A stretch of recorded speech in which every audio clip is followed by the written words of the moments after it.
Welcome back. A red flag warning is in effect as we take a live look over Seattle. It was a lot hotter than a lot of people expected today. I was out on a walk, Adam, and we have not felt temperatures like that in quite a while. Yeah, it's been a couple of weeks, and it's the power of those offshore winds. It's a descending wind off of the Cascades, and it really ramped things up quickly with our temperatures today, and so much so that we did see some daily record highs. Bellingham broke one, 84 degrees. Now, we do have to get the official report in from the National Weather Service, but it's looking likely that we broke the record there and tied the record out at Sept with a high of 91 today and just shy there in Olympia. And then out towards the coast, both of those record highs for today at 84. So 85 and 88 would be new daily record highs. 90 in Tacoma today, 88 in Bremerton, 93 in Puyallup, the State Fair. It was closed today. Probably a good reason too. If a lot of people were out there, they would have been baking.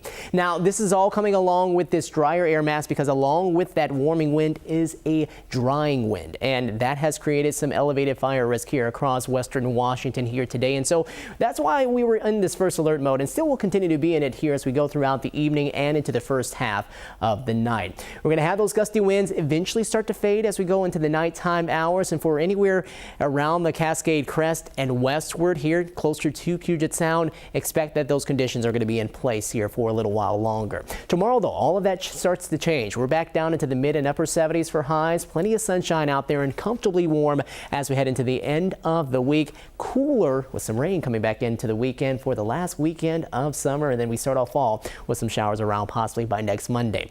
This is a look at Port Angeles, and we were actually one of the cooler spots because that easterly wind helped to bring in some of that cooler air mass off of the strait right here. While here in Seattle, we kept things pretty warm. Right now, sitting in the low 90s, and will continue to drop into the 80s as we go into the night, just barely getting below 70 by 1 a.m. tonight, back into the 50s by early tomorrow morning, but expected to warm back up again heading into tomorrow afternoon, just not to the same extent. Here's the air mass. You can see that currently air quality is doing decent for many of us. There are some spots that are currently dealing with some moderate air quality, especially into higher terrain with some of this easterly wind in place, helping with the temperatures in the mid to upper 80s and lower 90s, beginning to cool out this way towards Hoquiam, now at 71, and that's what's brought up the humidity value to 63, while many of us are seeing really dry air with those humidity values between about 15 to 25%.